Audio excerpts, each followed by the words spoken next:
اس میں سیکھے خواتین دین کے، کیا خوب ہے یہ سلسلہ دین اور خواتین۔ اعوذ باللہ من الشیطان الرجیم، بسم اللہ الرحمن الرحیم، الحمد للہ الذی ہدانا لہذا وما کننا لنہتدی لولا ان ہدانا اللہ، اللہم صلی علی سیدنا و مولانا محمد عدد ما فی علم اللہ صلاۃ دائمۃ بدوام ملک اللہ۔ السلام علیکم ورحمۃ اللہ وبرکاتہ۔ جناب، خواتین کی دینی تربیت اور اصلاح کے تعلق سے ARYQ TV کی یہ ایمان افروز کاوش ہے، جس کا سرنامہ ہے دین اور خواتین، جس میں ہر بدھ اور جمعرات کو پاکستانی وقت کے مطابق کم و بیش 5 بجے ARYQ TV کی اسکرین پہ حاضر ہو جاتے ہیں۔ ہمارا بنیادی مقصد صنف نازک کو، ہماری ماؤں کو، بہنوں کو، بیٹیوں کو، بچیوں کو، خاتون خانہ کو، basic unit of the family کو شریعت مطہرہ کی بنیادی تعلیمات سے آگاہی اور واقف کاری فراہم کرنا ہے۔ آج کیا بات کر رہے ہیں جناب؟ آج کا جو موضوع ہے وہ بہت اہم ہے اور ایک نیا موضوع لے کے آج ہم حاضر ہوئے ہیں۔ اللہ تبارک و تعالی سے دعا ہے کہ ہم سب کو اپنی امان میں رکھے اور ہم سب اس موضوع کے ساتھ انصاف کر پائیں، کیونکہ حضرت صاحب موجود نہیں ہیں۔ اس دعا کے ساتھ کہ اعوذ بکلمات اللہ التامات من شر ما خلق، یا اللہ ہم سب کو اپنی امان میں رکھ، اپنی حفاظت میں رکھ۔ بات ہوگی آج سحر کے تعلق سے، جادو، ٹونا، دھوکہ، فریب، طلسم، وچ کرافٹ یا میجک، یہ کیا ہے جناب؟ بیسیکلی شیاطین کے کام ہیں، شیطان کے فریب ہیں، شیاطین کے پھیلائے ہوئے جال ہیں، اور یہ فاسد مقاصد حاصل کرنے کی کاوشیں ہیں جو کہ اللہ کے بندوں کو نقصان پہنچانے کی نیت سے، غرض سے لوگ عملیات کے ساتھ کیا کرتے ہیں، اور جنات یا شیاطین کی مدد لی جا رہی ہوتی ہے۔ فاسد اور برے اور گندے ناپاک مقاصد کو حاصل کیا جا رہا ہوتا ہے۔ ان عملیات کے ذریعے پہلے تو شیاطین کا قرب حاصل کیا جاتا ہے۔ اب اس کے لیے کن کن برے مراحل سے وہ گزرتے ہیں، اللہ تبارک و تعالی ہم سب کو اپنی امان میں رکھے جناب۔ ظاہر ہے ایسے تو اس کا قرب حاصل نہیں ہوگا نا۔ پھر بات یہ ہے کہ مومن جو ہے وہ جو حضور جان عالم صلی اللہ تعالی علیہ وآلہ وسلم کی تعلیمات ہیں وہ یہ ہیں کہ وہ ضار اور مضر نہیں ہوتا، وہ ضرر رساں نہیں ہوتا، وہ تو دوسرے مومن کے، اپنے مسلمان بھائی بہن کے حق میں نافع ہے۔ تو یہ نقصان پہنچانے کی نیت سے عملیات کروانا یہ کتنا برا اور کتنا قبیح عمل ہے۔ آج اس تعلق سے کلام ہوگا۔ ہلاک کر دینے والے کام ہیں، اس کا حکم شرعی کیا ہے؟ کسی پہ جادو کرنا، اور پھر بہنوں کے ساتھ تو بڑے معاملات ہوتے ہیں نا، وہ ضعیف الاعتقادی کے بھی چکر ہوتے ہیں، تو پھر وہ یہ سمجھتی ہیں کہ اگر چھینک بھی زیادہ آ رہی ہے یا طبیعت خراب ہو گئی ہے یا بچوں کو فلو ہو گیا ہے، فیور ہو گیا ہے، بیمار ہو گئے، کسی نے کچھ کرا دیا ہے، یا مجھ پہ یا میرے گھر والوں پہ کچھ کرا دیا ہے۔ آج اس حوالے سے بھی بات ہوگی۔ تو آج بہت پیارا موضوع ہے، میں بھی سیکھوں گی انشاءاللہ عز و جل، اور آپ سب کو بھی سیکھنے سمجھنے کا انشاءاللہ موقع ملے گا۔ آج ہم بات کر رہے ہیں جناب سحر کے تعلق سے، سین کے زیر کے ساتھ۔ لوگ جو ہے وہ نام جو سحر ہوتا ہے اس کو بھی سحر سحر بول رہے ہوتے ہیں، تو ایسا نہیں کرنا۔ آج جو عالمات میری، آپ کی، ہم سب کی رہنمائی کے لیے موجود ہیں، دونوں ماشاءاللہ جداگانہ انداز تکلم رکھتی ہیں اور ماشاءاللہ تیاری کے ساتھ آتی ہیں اور بہت خوبی کے ساتھ قرآن و حدیث کی وضاحتوں پہ مبنی گفتگو کرتی ہیں۔ عالمہ سیدہ عائزہ عامر اور عالمہ فاطمہ سلام عرض کر رہی ہوں۔ السلام علیکم ورحمۃ اللہ وبرکاتہ۔ وعلیکم السلام ورحمۃ اللہ وبرکاتہ۔ آپ دونوں خیریت سے ہیں؟ الحمدللہ ماشاءاللہ۔ میں خوش آمدید بھی کہتی ہوں اور آپ دونوں کے لیے دعا گو بھی ہوں کہ آپ کے علم میں، آپ کے عمل میں اور آپ کے اخلاص میں پروردگار برکتیں عطا فرمائے۔ اور آج کے سوالات کی سمت آتے ہیں اور آپ سے گفتگو کا، سوالات کا سلسلہ شروع کرتی ہوں۔ عالمہ سیدہ عائزہ عامر، مجھے یہ بتاؤ کہ قرآن مجید میں جادو کا ذکر کس طرح ملتا ہے؟ دیکھیں، جادو جس سے مراد یہ ہوتا ہے کہ کسی چیز کو اس کی حقیقت سے پھیر دینا، اور بعض جگہ پر یہ بھی علماء نے اس کی تعریف کی ہے کہ کوئی بھی چیز جو پوشیدہ ہو کر کسی کے پاس آئے تو وہ جادو ہوتی ہے۔ تو یعنی پھیرنے سے مراد جیسے قرآن مجید فرقان حمید میں بھی اس کا ذکر ہے، فَأَنَّىٰ تُسْحَرُونَ، تم کہاں پھیرے جاتے ہو؟ تو جو سحر سے مراد ہوتا ہے پھرنا۔ اب کبھی کبھار ہوتا یہ ہے کہ انسان کے دل میں جو محبت ہوتی ہے اس کو نفرت میں تبدیل کر دیا جاتا ہے، نفرت کی طرف پھیر دیا جاتا ہے، رضامندی کو ناراضگی کی طرف پھیر دیا جاتا ہے، تو اسی لیے اس کو پھیرنے سے تعبیر کیا گیا ہے۔ قرآن مجید فرقان حمید میں متعدد مقامات پر اس کا ذکر آیا ہے، کسی مقام پر تاثیر کے حوالے سے ہے، کسی مقام پر اس کی حقیقت کو بیان کیا ہے، اور کسی مقام پر جادو کرنے والوں کی مذمت کا بیان آیا ہے۔ جیسے سورہ بقرہ کی آیت نمبر 102 میں یہ واقعہ موجود ہے کہ 2 فرشتوں کے اوپر جادو اتارا گیا تھا، اور وہ خود سے نہیں سکھاتے تھے کسی کو، جب کوئی ان سے سیکھنے کا مطالبہ کرتا تھا تو وہ اس کو یہ بتاتے تھے کہ ہم تمہارے لیے آزمائش ہیں، انما نحن فتنۃ فلا تکفر، کہ ہم تو تمہارے لیے آزمائش ہیں، تم کفر نہ کرو۔ پھر لوگ ان سے سیکھتے تھے اور زوجین کے مابین جدائی ڈلواتے تھے۔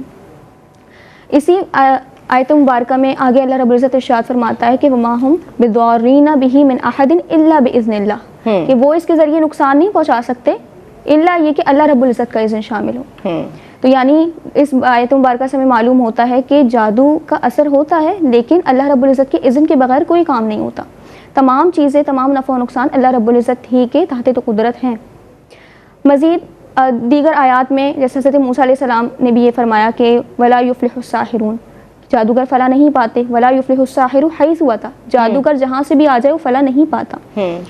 مزید دوسرے مقام پر یہ ارشاد ہے کہ جب جادوگر حضرت موسیٰ علیہ السلام کے سامنے تھے، انہوں نے اپنا جادو دکھایا تھا، تو آپ نے فرمایا تھا کہ ما جئتم بہ السحر ان اللہ سیبطلہ، کہ جو تم یہ لائے ہو یہ جادو ہے اور اللہ رب العزت اس کو ان قریب باطل کر دے گا۔ تو ان تمام آیات سے یہ اخذ کیا جاتا ہے کہ جادو اپنا اثر رکھتا ہے لیکن وقتی طور پر، لیکن اللہ رب العزت اس کو بالآخر باطل کر دیتا ہے۔ جادوگر فلاح نہیں پاتا، وقتی طور پر اس کا اثر ہوتا ہے، اس حقیقت میں کوئی کلام نہیں ہے، یہ حقیقت اٹل ہے، لیکن وہ جو اثر ہوتا ہے ایک تو وہ پہلی بات یہ اللہ ہی کے اذن سے ہوتا ہے، دوسری چیز یہ وقتی طور پر ہوتا ہے، اور اللہ رب العزت بالآخر نامراد ہی کرتا ہے جادو کرنے والوں کو۔ تو اللہ رب العزت نے ایک آزمائش کا طریقہ رکھا ہے، اور اسباب اللہ رب العزت نے دنیا میں رکھے ہیں اور ان میں تاثیر بھی رکھی ہے، تو جادو میں بھی اسی لیے تاثیر ہوتی ہے۔ لیکن جیسے حضرت موسیٰ علیہ السلام کا یہ قول ہے کہ ان اللہ سیبطلہ، اللہ رب العزت اس کو عنقریب باطل کرے گا۔ تو جادوگر نامراد ہی ہوتا ہے، فلاح نہیں پاتا، لیکن ان آیات مبارکہ سے پتہ لگتا ہے کہ جادو کی حقیقت ہے، اثر رکھتا ہے۔ ایسے ہی سورہ فلق اور ناس یہ جادو ہی کے توڑ کے طور پر نازل ہوئی تھی، اور سورہ فلق میں جو آیت مبارکہ ہے وَمِن شَرِّ النَّفَّاثَاتِ فِي الْعُقَدِ، کہ وہ گروہوں میں پھونک مارتی ہیں، تو یہ جادو کا عمل ہوتا ہے۔ اس سے بھی معلوم ہوتا ہے کہ قرآن مجید فرقان حمید میں اس طرح بھی جادو کا ذکر آیا ہے۔ ٹھیک ہے، تو خلاصہ کلام یہ ہے کہ جادو کا ذکر متعدد مقامات پر مختلف طریقوں سے آیا ہے، کبھی مذمت کے طور پر، کبھی حقیقت کو بیان کرنے کے لیے، اور یہ بھی قرآن ہی میں واضح کر دیا گیا کہ اس کا جو اثر ہے اللہ رب العزت اس کو باطل کر دیتا ہے، بالآخر وہ جادو کرنے والے نامراد ہی ہوتے ہیں۔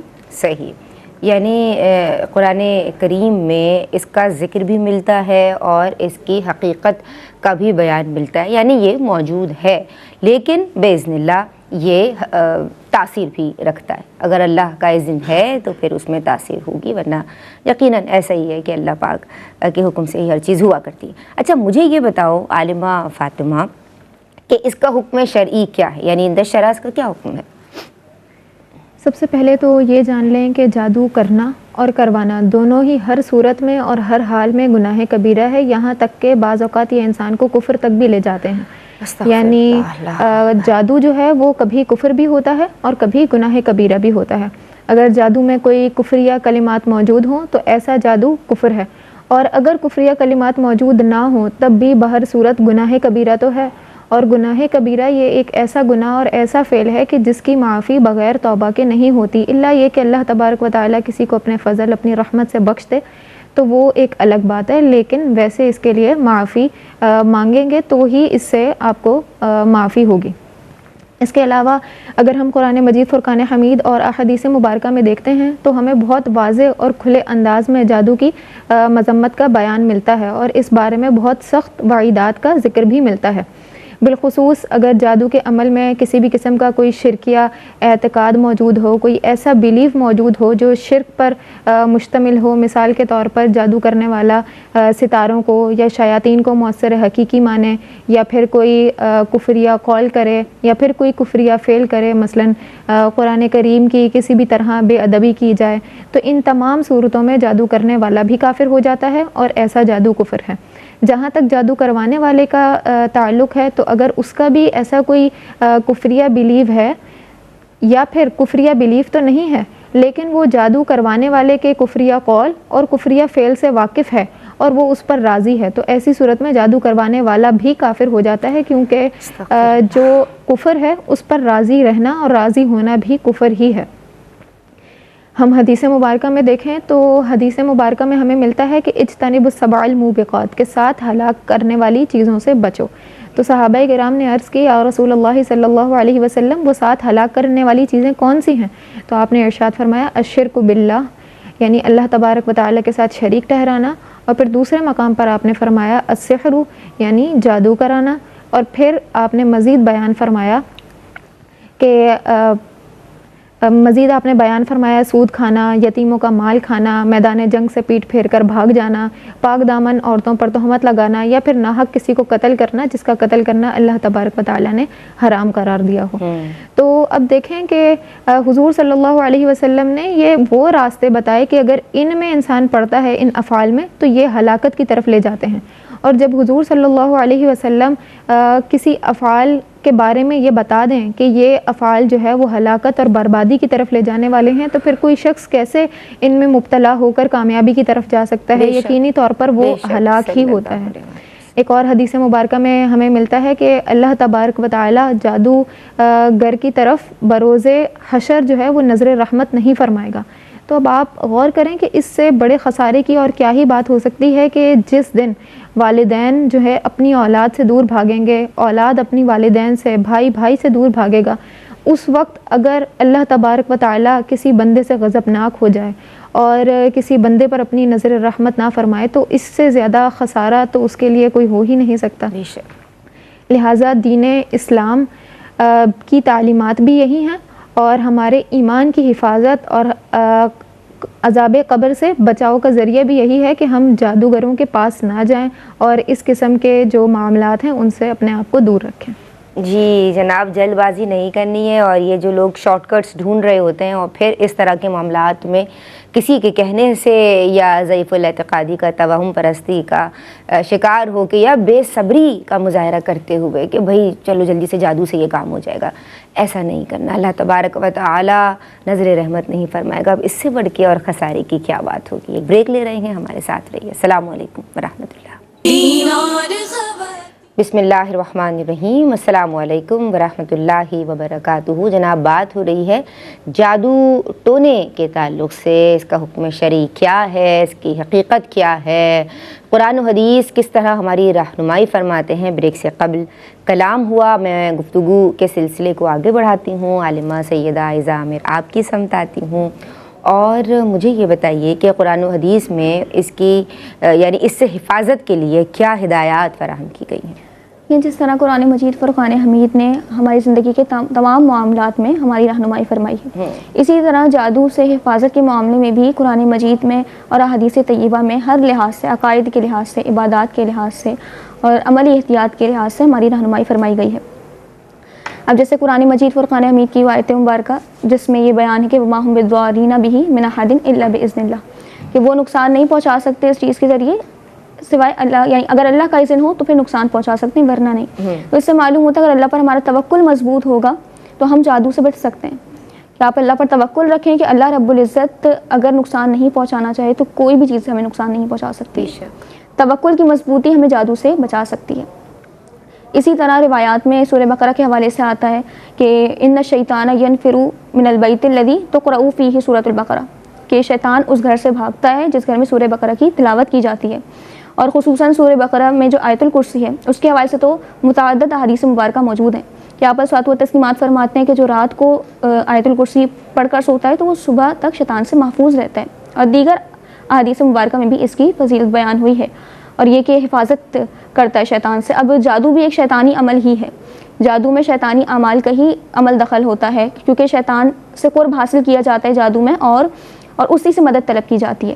تو یہ شیطانی اعمال ہے, شیطان کا عمل دخل ہے اس میں. اسی لیے جب ہم یہ سورہ بقرہ کا معمول بنائیں گے یا اللہ پر اپنے توکل کو مضبوط کریں گے تو ہم ان چیزوں سے بچ سکتے ہیں. صحیح ہے. اسی طرح معوذتین سورہ فلق اور سورہ ناس, یہ تو نازل ہی بطور جادو کے توڑ کے لیے ہوئی تھیں, تو اسی لیے ان کا معمول بنائے. اور آپس و تسلیمات کا اپنا معمول بھی تھا کہ آپ صبح شام رات کو سونے سے پہلے سورہ فلق اور ناس معوذتین کی تلاوت کرتے تھے. بعض روایات میں آتا ہے کہ آپ اپنے دست مبارک پر سورہ فلق, سورہ ناس, سورہ اخلاص ان تینوں کو پڑھ کر پھونکتے تھے اور اپنے اوپر دم فرمایا کرتے تھے, یعنی اپنے چہرے پر مس کر لیتے تھے اپنے ہاتھوں کو. تو لہٰذا آپ ان تمام معمولات کو اپنائیں. سورہ فلق اور ناس کا خصوصاً معمول رکھیں. اللہ پر توکل مضبوط کریں. سب سے جو مین ایلیمنٹ ہے وہ توکل ہے.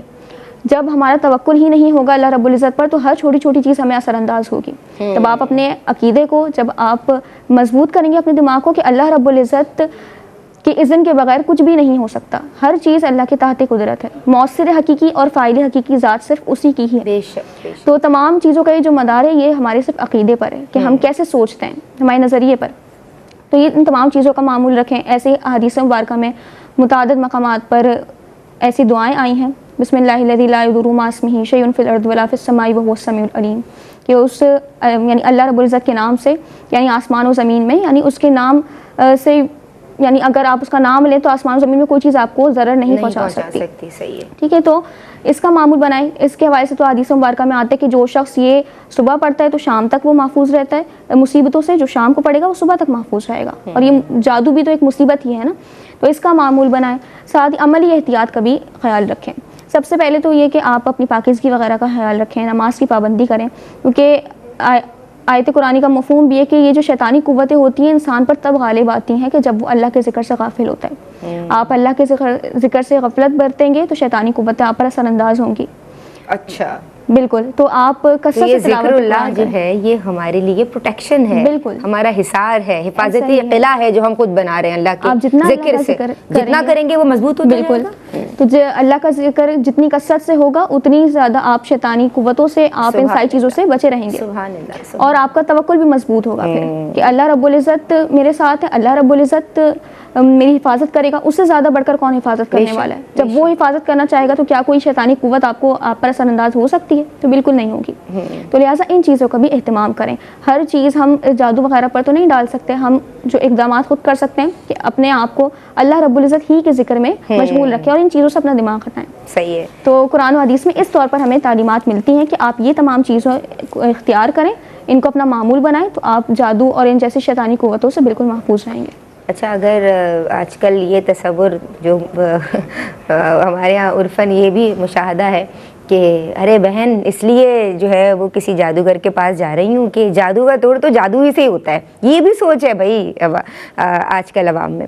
تو اس طرح کی سوچ رکھنا کہ جادو کا توڑ تو جادو سے ہی ہوگا, اس لیے کسی ساحر یا کسی جادوگر کی اسم جو ہے وہ ہم جا رہے ہیں, ادروائز ہم اس کو صحیح نہیں سمجھتے لیکن اب جا رہے ہیں کیونکہ جادو تو جادو ہی توڑے. ایسا ہو سکتا ہے؟ کیا حکم شریعہ کا؟ اصل میں معاشرے میں یہ غلط فہمی بہت عام ہے کہ جادو کا توڑ جو ہے وہ جادو کے ذریعے ہی ہوتا ہے, حالانکہ دین اسلام میں ہمیں کوئی ایسی تعلیم نہیں ملتی. قرآن و سنت میں اگر ہم دیکھیں تو ہمیں کوئی ایسی تعلیم نہیں ملتی, بلکہ جادو ہر حال میں ہی منع ہے, خواہ وہ عام حالات میں ہو یا پھر جادو کے توڑ کرنے کے لیے کیا جائے, دونوں ہی صورتوں میں منع ہے. اور جیسا کہ پہلے ذکر ہوا کہ گناہ کبیرہ تو بہر صورت ہے اور بعض اوقات یہ کفر تک بھی انسان کو لے جاتا ہے. اللہ اکبر. تو جب یہ اس قدر برا فعل ہے تو یہ تو بالکل اسی طرح ہو گیا کہ جیسے کوئی شخص برائی کا خاتمہ برائی سے کرنے کی کوشش کرے, گندگی کا خاتمہ جو ہے وہ گندگی سے کرنے کی کوشش کرے, حالانکہ گندگی کا خاتمہ تو ہمیشہ پاکیزگی سے ہوتا ہے. اور یہی اصول ہے کہ برائی کا خاتمہ ہمیشہ اچھائی سے ہی ہوتا ہے. اور اسی اصول کی جانب قرآن مجید میں بھی ہمیں اشارہ ملتا ہے کہ جس میں اللہ تبارک و تعالیٰ نے ارشاد فرمایا ان الحسنات یذہبن السیئات, کہ بے شک اچھائیاں جو ہیں وہ مٹا دیتی ہیں برائیوں کو, وہ اس برائیوں کو دور لے جاتی ہیں. تو اس کا مطلب یہ ہوا کہ ہمیں قرآنی تعلیمات کے ذریعے اس کا علاج کرنا ہے, نہ کہ ہم ایک پہلے ہی جو کام ممنوع ہے, مذموم ہے, برا ہے اور گناہ کبیرہ کا سبب ہے تو ہم اس ایک گناہ کی سبب اس کو دور کرنے کے لیے مزید دوسرے گناہ میں مبتلا ہو جائیں. اور پھر یہ بھی ذہن میں رکھنا چاہیے کہ دین اسلام نے ہمیں کسی بھی موڑ پر کسی بھی مقام میں خواہ وہ دینی مسئلہ ہو یا دنیاوی مسئلہ ہو ہمیں بے یار و مددگار نہیں چھوڑا. ہمیں ہر معاملے میں قرآن و سنت کی تعلیمات ملتی ہیں. اسی طرح جادو کے توڑ کے حوالے سے بھی قرآن و سنت کی تعلیمات ہیں، جیسا کہ ابھی ہماری اسکالر نے جو ہے وہ اس حوالے سے تفصیلاً گفتگو بھی کی کہ معوذتین کو اپنا معمول بنائیں. اور حضور صلی اللہ علیہ وسلم کا یہ معمول بھی تھا کہ آپ صلی اللہ علیہ وسلم رات میں سونے سے قبل یہ پڑھ کر اپنے اوپر دم کیا کرتے تھے. اسی طرح سورہ بقرہ کی تلاوت اور دیگر تمام یعنی جو مسنون طریقے ہیں ان کو اپنایا جائے بجائے اس کے کہ آپ غلط راستوں کی طرف نکلیں. جی، تو یہ سوچنا بہنوں کہ جادو کا توڑ جو سوچتی ہیں 10% ہی سوچتی ہیں، لیکن آج ان کو بھی اپنی سوچ کو بدلنا ہوگا. جادو کا توڑ جادو نہیں ہے بلکہ ذکر اللہ ہے، حفاظتی اذکار ہیں اور وہ دعائیں ہیں کہ جو اللہ کے حبیب سید الانبیاء امام الانبیاء حضور جان عالم صلی اللہ تعالیٰ علیہ وآلہ وسلم نے ارشاد فرمائی ہیں. اچھا، اکثر یہ سننے میں آتا ہے، یہ بھی ایک جو ہے وہ چونکہ دیگر خواتین ہیں اور 3 خواتین موجود ہیں تو بہنوں ہی کی ہم زیادہ بات کرتے ہیں کیونکہ ظاہر ہماری ٹارگٹ ہماری بہنیں ہوتی ہیں کہ بیٹیوں کی شادی میں رکاوٹ آ جائے یا بیٹے کے کاروبار میں کوئی مسئلہ آ جائے تو پھر جو ہے دادیاں نانیاں یا امائیں کہہ رہی ہوتی ہیں، بالخصوص مرد حضرات بھی کہہ سکتے ہیں لیکن وہ زیادہ کہہ رہی ہوتی ہیں کسی نے بندش کرا دی ہے کہیں سے نا، بس یہ بندش ہو گئی ہے جس کی وجہ سے کاروبار نہیں چل رہا ہے یا بیٹی کا رشتہ نہیں آ رہا ہے. اب اس حوالے سے قرآن و حدیث کس طرح رہنما ہے؟ دیکھیے، بندش سے مراد یہ ہوتا ہے، ویسے اس کا مطلب ہوتا ہے گرہ لگ جانا یا رکاوٹ آ جانا کسی کام میں. تو ہمارے یہاں معاشرے میں بات بہت عام ہے کہ اگر شادی نہیں ہو رہی ہے بچوں کی یا کاروبار میں کوئی نقصان ہو رہا ہے، مسئلہ ہو رہا ہے، تو فوراً پہلا خیال جو ہوتا ہے یا پہلی بات وہ جو کہتے ہیں وہ یہی ہوتا ہے کسی نے بندش کرا دی. تو نہایت یہ ضعیف الاعتقادی کی علامت ہے کہ فوراً ہی سے یہ ایسا خیال آ جانا دماغ میں کہ یہ بندش کرا دی ہے کسی نے. اگر بندش سے مراد یہ ہے کہ اللہ رب العزت تو فائدہ پہنچانا چاہتا ہے لیکن کوئی انسان ایسا کوئی کام کرا رہا ہے یا کوئی ایسا عمل کرا ہے جس کی وجہ سے آپ کا جو کام ہے وہ رک رہا ہے، تو یہ تو نہایت یہ تو بہت غلط عقیدہ. بالکل. اور اگر مراد یہ ہے کہ ویسے ہی اگر کام نہیں چل رہا تو آپ نے سوچ لیا کہ کسی نے کچھ کرا دیا ہوگا، تو پہلی تو چیز یہ کہ اپنے اعمال پر ہمیں توجہ دینی چاہیے. اصل سبب کیا ہے اس چیز کا، بغیر یہ سوچے کہ ہمارے اعمال ہی تو ایسے نہیں ہے کہ ہمارے کام میں رکاوٹ آ رہی ہے، کیونکہ اصل بندش جو ہمارے اوپر ہوتی ہے وہ اعمال کی ہوتی ہے. یعنی وہ نحوست گناہوں کی ہے، جو برائیاں ہیں وہ نہیں چھوڑ رہے، اپنے ہمارے اعمال کی ہے کہ ہم گناہوں کو نہیں چھوڑ رہے، ہم نمازوں کو قضا کر رہے ہیں، نمازوں کی پابندی ہم نہیں کر رہے اور لوگوں کو نقصان ہم پہنچا رہے ہیں. لیکن جب ہمارے اوپر کوئی مصیبت آ رہی ہے تو ہم کہہ رہے ہیں کہ ہمارے اوپر تو بندش ہو گئی، کاروبار نہیں چل رہا تو بندش ہو گئی. تو یہ مراد نہیں ہوتی ہے، بلکہ ایسا ہے کہ آپ یہ سوچیں کہ ہمارے اعمال کہاں غلط ہیں، یہ انہی کی نحوست تو نہیں ہے کہیں، اسی وجہ سے تو ہمارے کام نہیں رک رہے. سب سے پہلے تو یہ سوچنا ہے ہمیں. دوسرا یہ کہ آپ یہ دیکھیں کہ آخر یہ کام ہو کیوں نہیں رہا ہے. اگر رشتہ نہیں ہو رہا تو اپنے مطالبات کو کم کریں. ہر بار ضروری نہیں ہوتا کہ ویسے ہی نہیں ہو رہا، بلکہ کبھی کبھار ہمارا اپنا فالٹ ہوتا ہے کہ ہم مطالبات اتنے بڑھا دیتے ہیں کہ پھر شادی نہیں ہو رہی ہوتی تو پھر ہم اس طرح کی باتیں کہتے ہیں کہ بندش ہو گئی، کسی نے کچھ کرا دیا، کوئی چاہتا ہی نہیں ہے کہ میری بیٹی کی شادی ہو. جی بالکل. اسی طرح منصوبہ بندی درست نہیں ہے کاروبار کے حوالے سے، محنت آپ نہیں کر رہے. اور جیسے قرآن مجید فرقان حمید میں اس حوالے سے تعلیمات بھی ہیں کہ فجر کے وقت میں یا صبح کے وقت میں رزق تلاش کرو.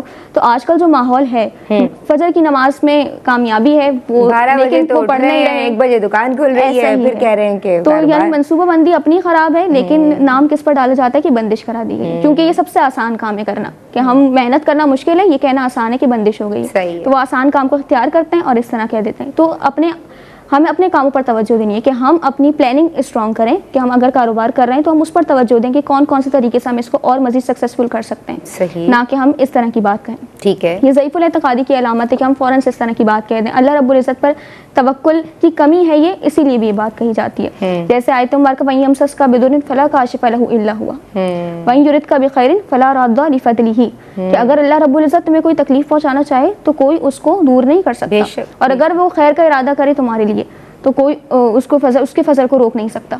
تو اللہ رب العزت پر یہ توکل رکھیں کہ اللہ رب العزت ہی کے اذن سے سارے معاملات ہوتے ہیں. اگر اللہ رب العزت چاہے یعنی آپ کے کوئی بھی کام میں یا آپ کو کوئی تکلیف پہنچے اللہ رب العزت کی طرف سے، تو اس سے مراد یہ نہیں ہے کہ آپ ایسے سوچ لگ جائیں کہ جیسے کہ آپ کے ساتھ کسی نے یہ کرا دیا، وہ آپ کی تقدیر میں لکھا ہے اور کس وجہ سے وہ بھی بیان ہو گیا، اپنے اعمال کی وجہ سے. اور اگر کوئی خیر پہنچنی ہے، نفع پہنچنا ہے، تو پھر ہر صورت آپ کو وہ نفع پہنچ کر ہی رہے گا.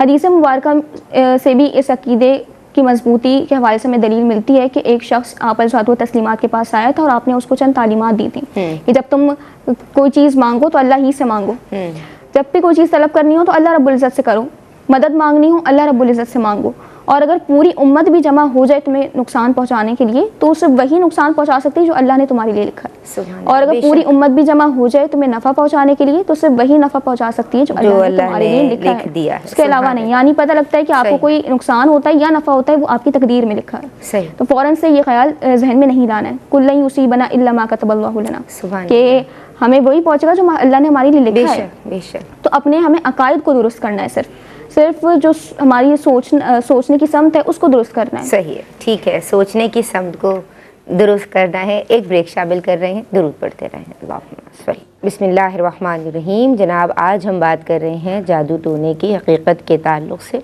اچھا, بات یہ ہے کہ بعض لوگوں کو یہ وہم ہو جاتا ہے کہ اگر کہیں کوئی کام نہیں ہو رہا یا کہیں کوئی معاملہ ایسا ہو گیا کہ جو ان کی مرضی کے مطابق نہیں ہے تو وہ سمجھ کسی نے کچھ کروا دیا ہے.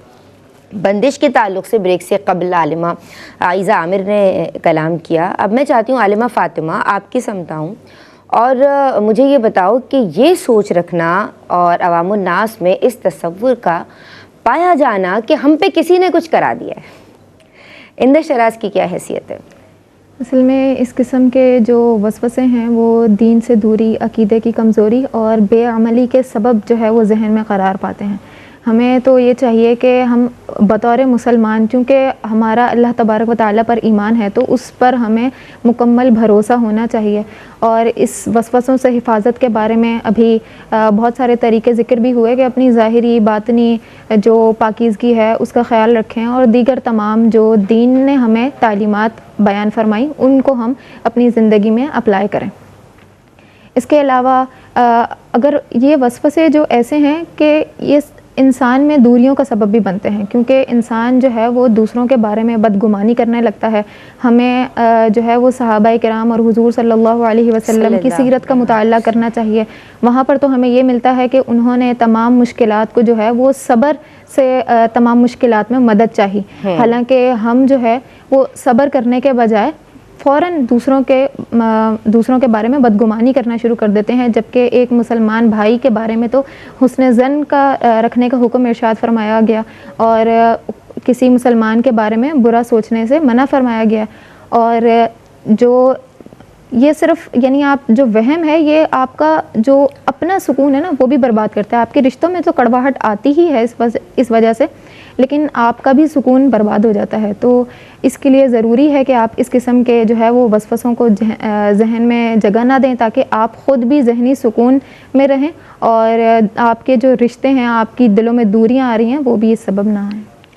صحیح جناب, بہت اچھا پیغام بہن نے دیا ہے. میں آپ کی سمت آتی ہوں اور عالمہ سیدہ عائزہ عامر آپ نے ضمناً ذکر بھی کیا, ظاہر قرآنی آیات جو آپ نے ہمیں سنائی, جو پڑھنے کی سعادت حاصل کی, ان میں بھی اس کا ذکر تھا. میں چاہتی ہوں کہ میری بہنوں کے لیے حضرت موسیٰ سیدنا موسیٰ علیہ نبینا علیہ الصلوۃ والسلام کا جو واقعہ عذر قرآن ہے وہ اپنے انداز میں ہمیں بتائیے.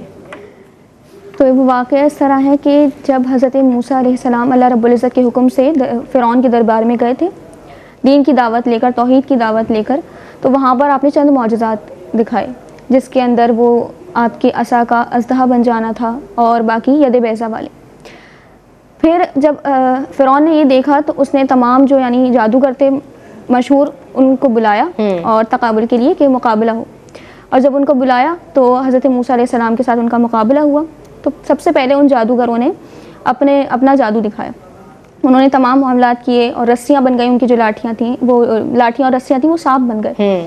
اس کے بعد حضرت موسیٰ علیہ السلام نے جب اپنا عصا زمین پر مارا تو وہ ایک بڑا اژدہا بن گیا اور اس نے تمام سانپ جو تھے ان سب کو نگل لیا. تو یہ دیکھ کر تو جادوگر حیران رہ گئے. تو پھر ان کو سمجھ آ گئی کہ یہ جادو نہیں, یہ اللہ رب العزت کی قدرت ہے. تو پھر آیت مبارکہ میں سورۃ طٰہٰ کی آیت نمبر 70 ہے جس میں یہ فَأُلْقِیَ السَّحَرَةُ سُجَّدًا کہ پھر جو جادو کرتے ہیں وہ سجدہ ریز ہو گئے. سبحان اللہ. اور پھر انہوں نے کہا آمنا برب ہارون و موسیٰ, کہ ہم ہارون و موسیٰ کے رب پر ایمان لاتے ہیں. سبحان اللہ. تو جب انہوں نے یہ دیکھا, یعنی ظاہر وہ جادو کرتے انہیں اندازہ ہوا کہ یہ جادو نہیں ہے, کہ جو انہوں نے کیا یہ معجزہ ہی ہے, یہ اللہ رب العزت ہی کی قدرت ہے.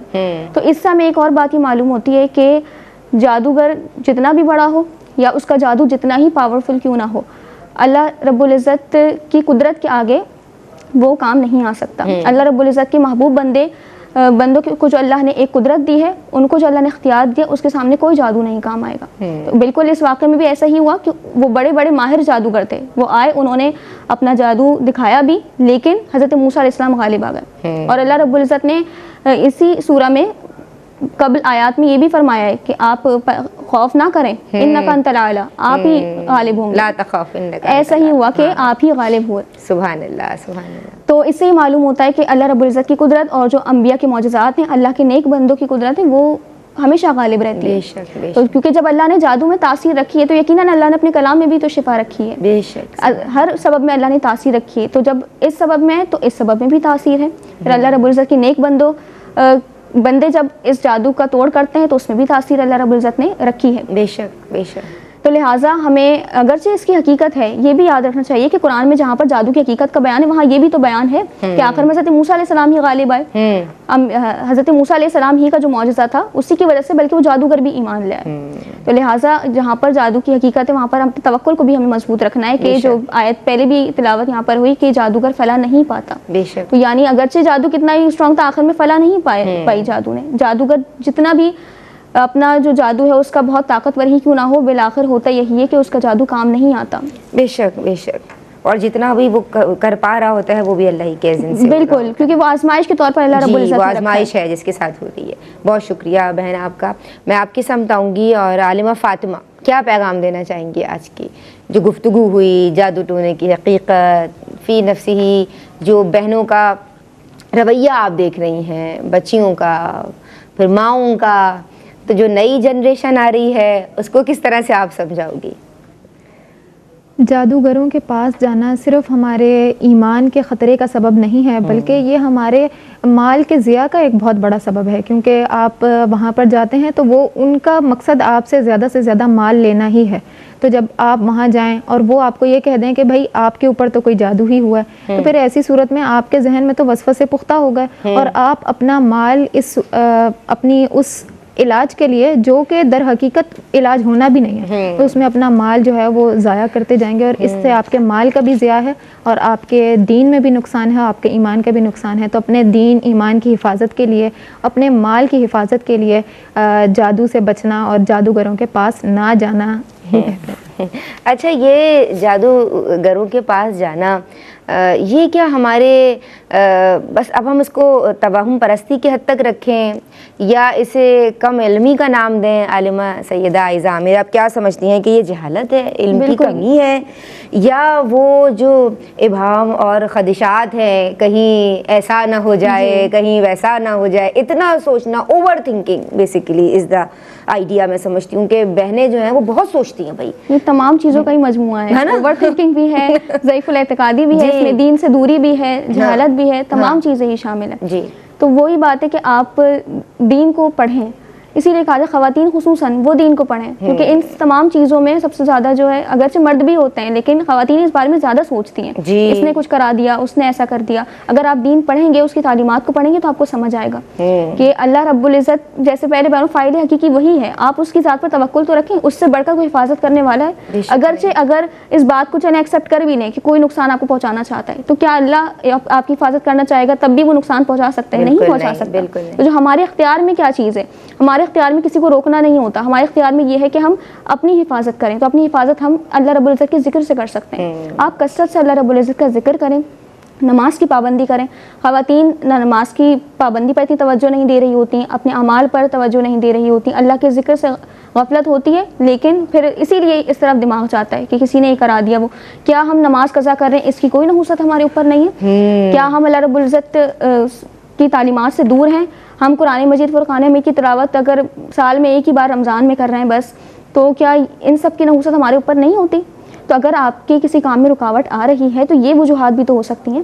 تو خواتین کی کم علمی ہے اور جہالت ہی کی بنا پر ہوتا ہے کہ وہ اس طرح سوچنے لگ جاتی ہیں کہ کسی نے کچھ کرا دیا کر دیا، پھر بدگمانی کی طرف بات چلی جاتی ہے، پھر کسی ایک مخصوص بندے جس سے اگر کبھی کوئی بات رہی ہو تو اس کے بارے میں ایسا خیال کرنے لگ جاتے ہیں کہ اس نے ایسا کچھ کرا دیا. بعض عاملین کسی کا نام بھی لے دیتے ہیں، بالکل ایسا ہی ہے. تو وہ تو پھر وہ جو ان کے خدشات ہوتے ہیں وہ تو پکا ان کا یقین ہو جاتا ہے کہ اب بس اپنے ضنی چیزوں کی بنیاد پر قطعی حکم دے دیتے ہیں کہ فلاں بندہ ہے وہ اس نے ایسا کرا دیا. صحیح. تو اب ان کو کیا کرنا چاہیے؟ آسان حل یہی ہے کہ پہلے تو ایسے لوگوں کے پاس جائیں ہی نا. آپ صرف یہ کام کریں کہ آپ اللہ رب العزت کا کلام پڑھیں.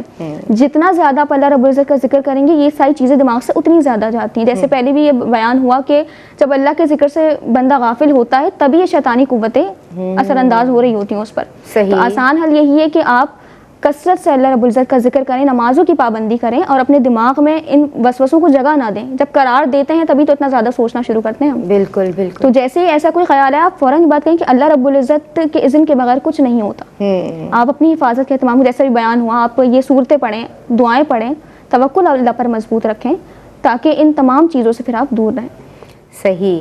تو جناب میں آپ کا عالمہ سیدہ عائزہ عامر شکریہ ادا کرنا چاہتی ہوں. ماشاءاللہ بہت اچھی گفتگو آپ کی جانب سے رہی. بہت سارے نکات ایسے ہیں جو آپ نے آج ریز کیے اور اس سے میں سمجھتی ہوں کہ بہنوں کو بہت کچھ سیکھنے سمجھنے کہ اگر انہوں نے اس طرح سے سنا ہے جس طرح سے آپ سنانا چاہ رہی تھیں تو یقیناً سیکھنے کا بہت کچھ تھا، بہت سارا مارجن اس کے اندر تھا. اللہ تبارک و تعالیٰ آپ کو سلامت رکھے اور آپ کے علم و عمل میں برکتیں عطا فرمائے. میں شکر گزار ہوں عالمہ فاطمہ آپ کی بھی، اور آپ نے بھی بہت اچھا بولا اور جو آپ کے میسیجز تھے آپ وہ کنوے کرنے میں کامیاب رہی. اللہ تبارک و تعالیٰ آپ کو بھی سلامت رکھے. جناب بات یہ ہے کہ ایسے عملیات کے جن کے ذریعے شیاطین کا قرب حاصل کیا جا رہا ہے اور ان تمام برے مراحل سے گزر کے اب ان کا قرب حاصل کر کے پھر ان سے کچھ اس طرح کے کام کروا رہے ہیں جو برے مقاصد ہیں، جو فاسد مقاصد ہیں، جو کہیں جدائی ڈال رہے ہیں میاں بیوی کے درمیان جو اتنا پیارا رشتہ ہے، یا دیگر رشتوں میں، یا کسی کے معاملات کو کسی طور پہ رکوا رہے ہیں. گو کہ ہم نے بات کی کہ باذن اللہ ہر کام ہونا ہوتا ہے اور ہو کے رہتا ہے. اگر اللہ کا اذن نہیں تو کوئی آپ کو ذرہ برابر بھی نقصان نہیں پہنچا سکتا. لیکن پھر بھی جو لوگ ایسے طریقوں کو، ہتھ کنڈوں کو استعمال کر رہے ہوتے ہیں، ایسے لوگوں کے پاس جا رہے ہوتے ہیں، وہ یہ جان لیں کہ یہ گناہ کبیرہ ہے، کفر کی حد تک آپ کو لے جاتا ہے. اللہ تبارک و تعالیٰ کے غضب اور اس کی ناراضی کو مول لینے کا سبب ہے اپنے ہاتھوں. کیونکہ حضور جان عالم صلی اللہ تعالیٰ علیہ وآلہ وسلم نے جو 7 ہلاک کر دینے والے کام بتائے ہیں ان میں بھی یہ شامل ہے. تو اپنے ہاتھوں اپنے آپ کو کیوں ہلاکت میں ڈالتے ہیں؟ آپ بھی اپنے آپ کو ایجوکیٹ کریں. پھر بہنیں اپنی فیملی، اپنے گھر والوں کو، ظاہر ہے آپ کے بیٹے ہیں، آپ کی بیٹیاں ہیں، وہ آگے جا کے نئی فیملیز انہوں نے اسٹارٹ کرنی ہے، تو آپ نے ان کو بھی سمجھانا ہے کہ بیٹا نہیں، اللہ پہ توکل مضبوط رکھو، جو بھی ہوتا ہے اللہ کے اذن سے ہوتا ہے. اللہ تبارک و تعالیٰ سب کو اپنی امان میں رکھے. سوتے وقت خود بھی بلند آواز سے آیت الکرسی کی تلاوت کیجئے، معوذتین پڑھیے، اپنے اوپر دم کیجئے، اپنے بچوں پہ دم کیجئے. اللہ تبارک و تعالیٰ سب کو اپنی امان میں رکھے اور سب اللہ کے کلام کی جو ہے وہ حفاظت میں رہیں، پروٹیکشن میں رہیں. السلام علیکم ورحمۃ اللہ. بہرے نصاب دیکھیے آقا کے فرامی، اوج کمال پر ہے وہ تابندہ مضامی. احکام اس میں سیکھے خواتین دین کے، کیا خوب ہے یہ سلسلہ دین اور خواتین.